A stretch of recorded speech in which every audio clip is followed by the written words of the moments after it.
Hello everyone, welcome to my channel. Many English learners understand English but struggle to speak it.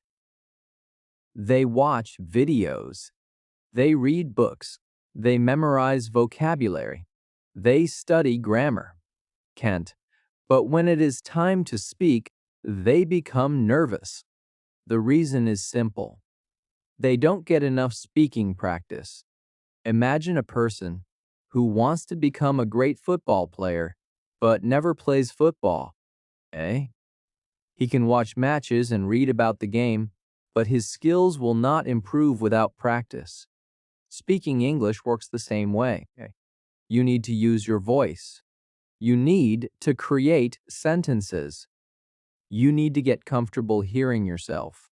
Speak English. And one of the easiest ways to do this is by talking to yourself. Consider Daniel, a young English learner who had studied English for several years. Daniel understood most English videos. He could read English articles. He knew many useful words. But whenever someone spoke to him in English, he became nervous. He knew what he wanted to say, but the words seemed to disappear from his mind. One evening, his friend James noticed this problem. "Daniel, you know more English than you think. Then why can't I speak?" "Because you're waiting for someone else to give you speaking practice." Daniel looked confused. James continued, "From tomorrow, I want you to talk to yourself in English." Daniel laughed. "Talk to myself?" "Yes. Won't that be strange?" James smiled. "Maybe at first, but it works." The next morning, Daniel decided to try. While making breakfast, he said aloud, I'm making breakfast. I'm hungry. I need some coffee." The coffee is hot. His sentences were simple. Very simple. But that was the point. He wasn't trying to sound like a native speaker. He was training his brain to produce English without fear. After breakfast, he continued, "I'm going to work. I need my phone. I have to leave now." On the way to work, he described what he saw. Count? The weather is beautiful. There are many people outside. That car is moving slowly. The street is busy today. Daniel began noticing something interesting. He didn't have to wait for someone to ask him a question. He could create his own English environment. Every simple action became an opportunity to practice. At first, Daniel made mistakes.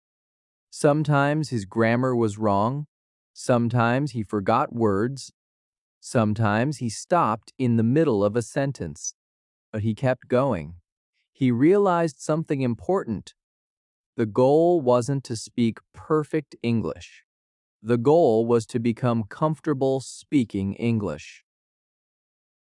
After a few days, Daniel noticed that his sentences were coming faster.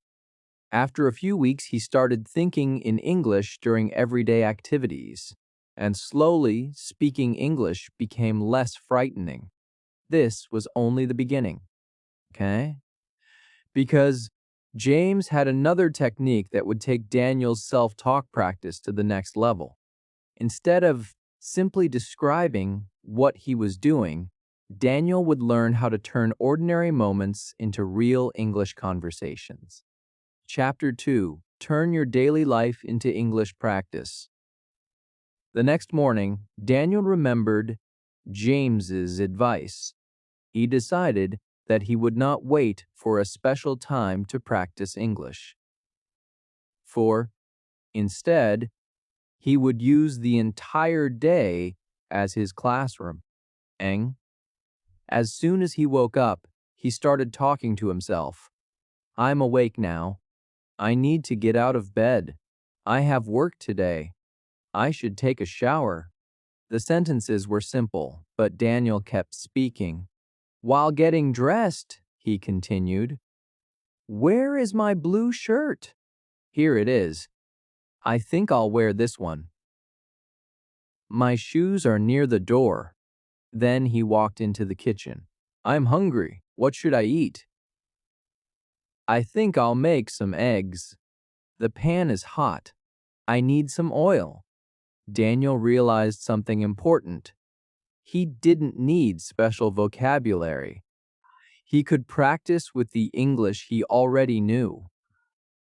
After breakfast, he picked up his bag. "Where is my phone? I need my keys." "Okay, everything is ready. I'm going to work now." Outside, he continued his self-talk quietly. "The weather is nice today.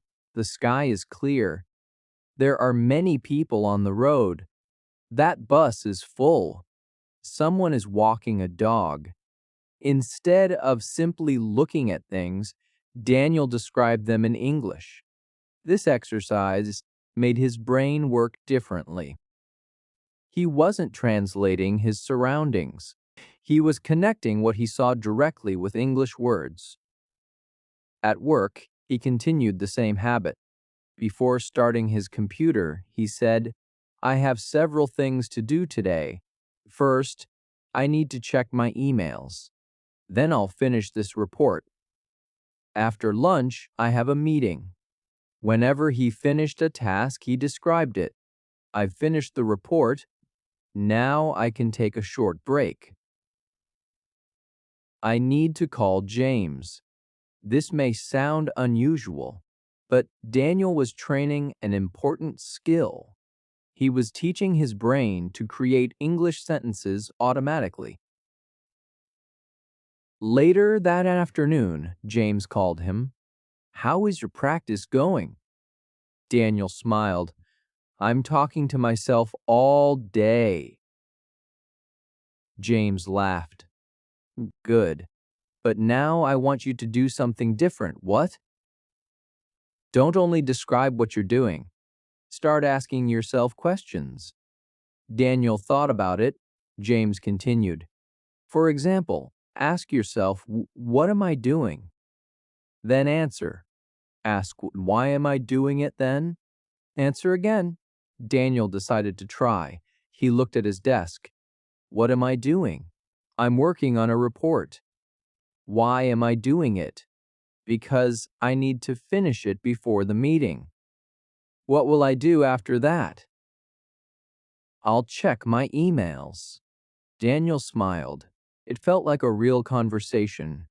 James said, exactly. That's how you make your self-talk more powerful. From that day, Daniel started having little conversations with himself. What do I want to eat tonight? I think I'll make pasta. Why? Because it's quick and easy. What will I need? Okay, I'll need pasta, vegetables, and some sauce. He was no longer saying random sentences. He was building thoughts, connecting ideas, asking questions, giving answers. That evening, Daniel noticed another change. He was beginning to speak longer without stopping. He didn't need someone else to keep the conversation alive. He could do it himself. Ampanisti. But James had one more challenge for him. Tomorrow, James said, I want you to talk about your opinions, your memories, and your future plans. Daniel smiled. That sounds harder. It is, but it will teach your brain something even more important. What? How to express your real thoughts in English, Daniel agreed. He knew the next day would be more difficult, but he was ready to try. And the following morning, his self-talk practice would become much more than describing his daily routine. Chapter 10, Talk about your thoughts and opinions. The next morning, Daniel woke up, ready for a new challenge. He had already learned how to describe his daily activities in English. Now James wanted him to do something more difficult. Okay? He wanted Daniel to talk about his thoughts, opinions, memories, and plans.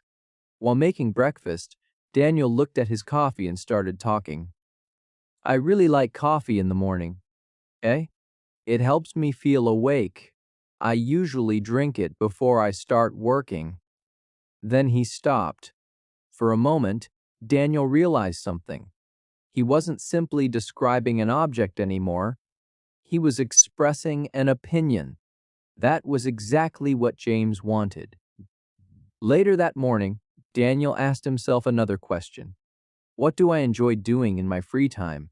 He answered, Yo, I enjoy watching movies because they help me relax. I also like walking in the evening. Sometimes I meet my friends.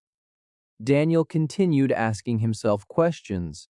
Okay, what kind of movies do I like? I like stories that have strong characters. Why? Because I enjoy seeing how people change when they face difficult situations. Daniel was surprised. His answers were becoming longer. He wasn't memorizing them. He was creating them naturally. That afternoon, he decided to talk about a memory from his childhood. He sat quietly and began speaking. When I was a child, I used to visit my grandparents during the summer. Their house was in a quiet village.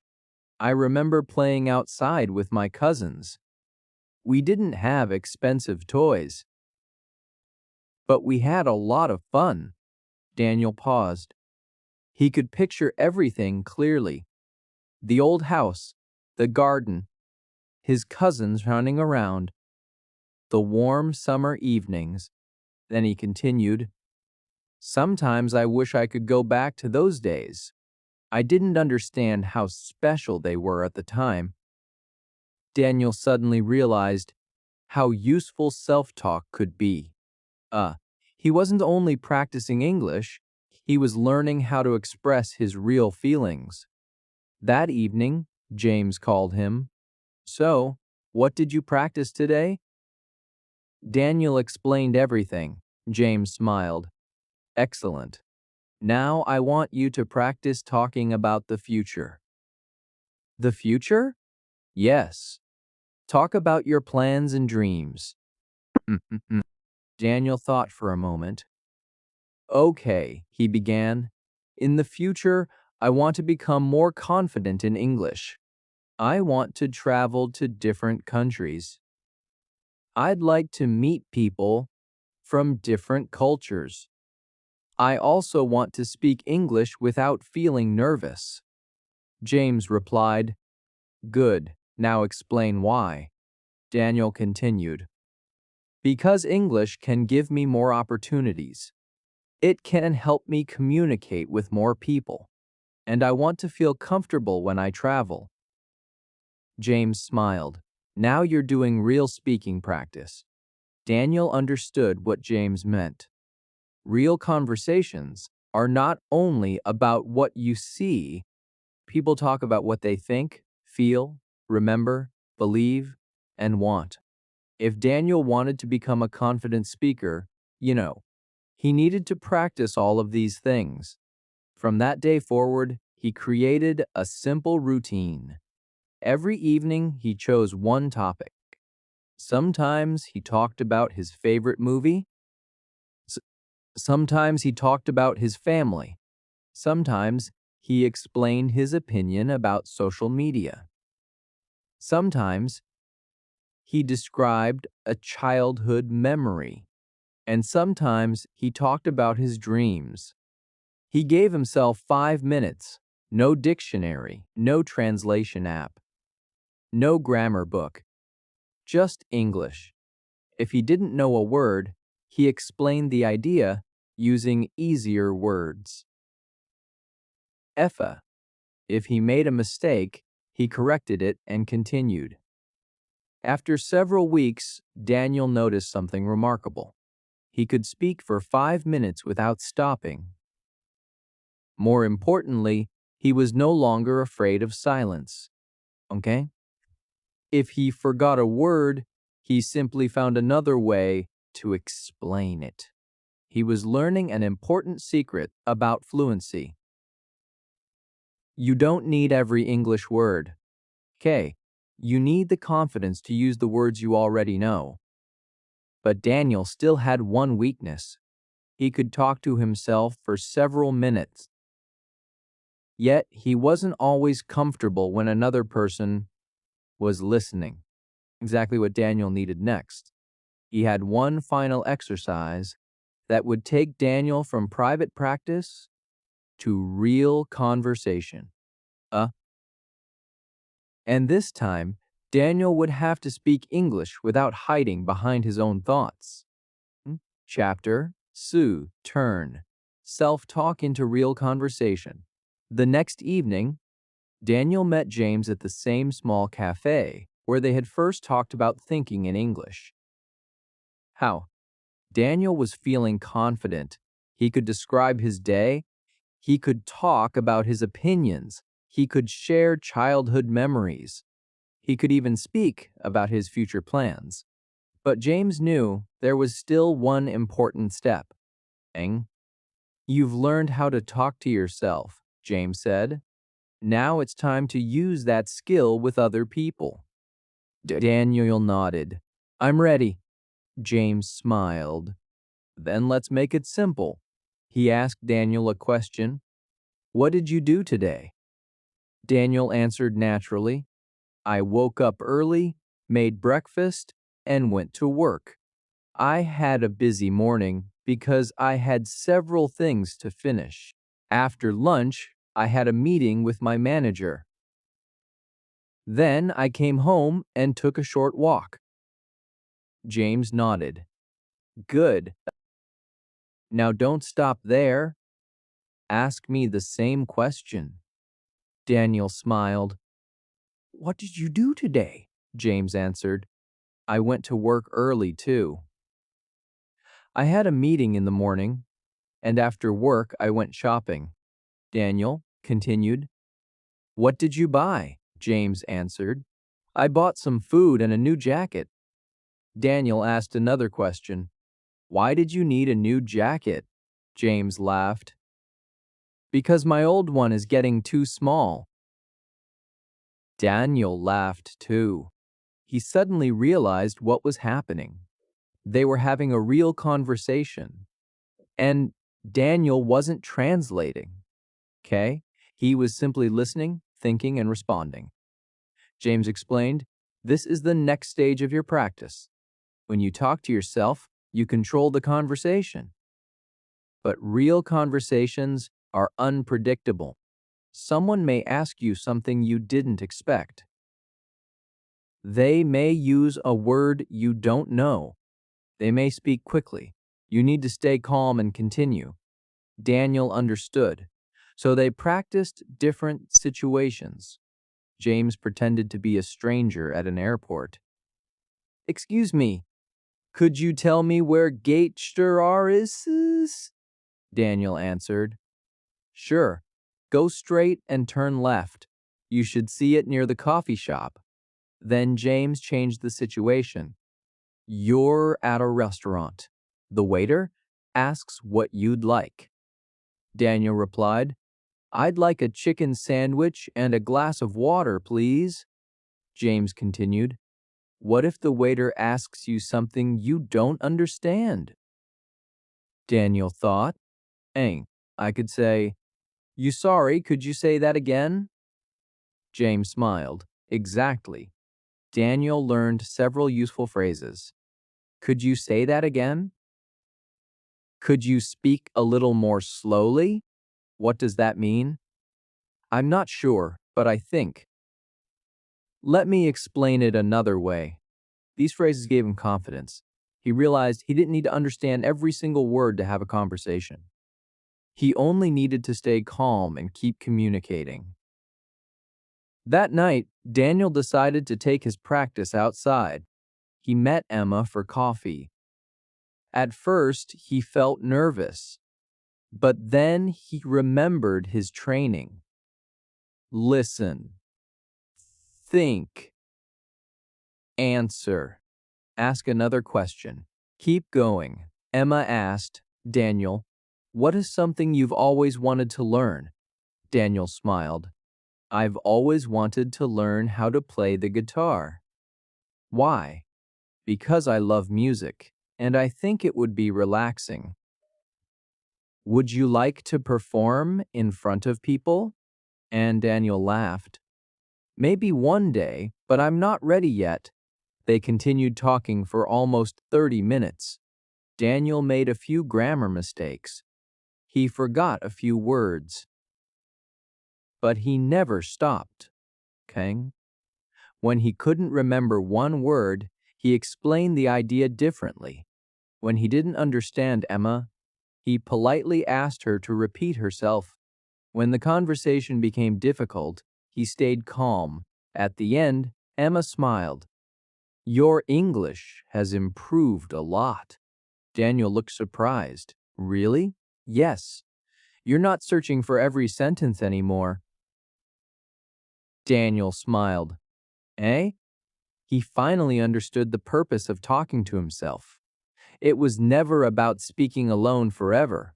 It was about preparing his mind for real conversations. Self-talk had given him confidence. It had helped him think faster. It had taught him how to build sentences. And now he was ready to use those skills with other people.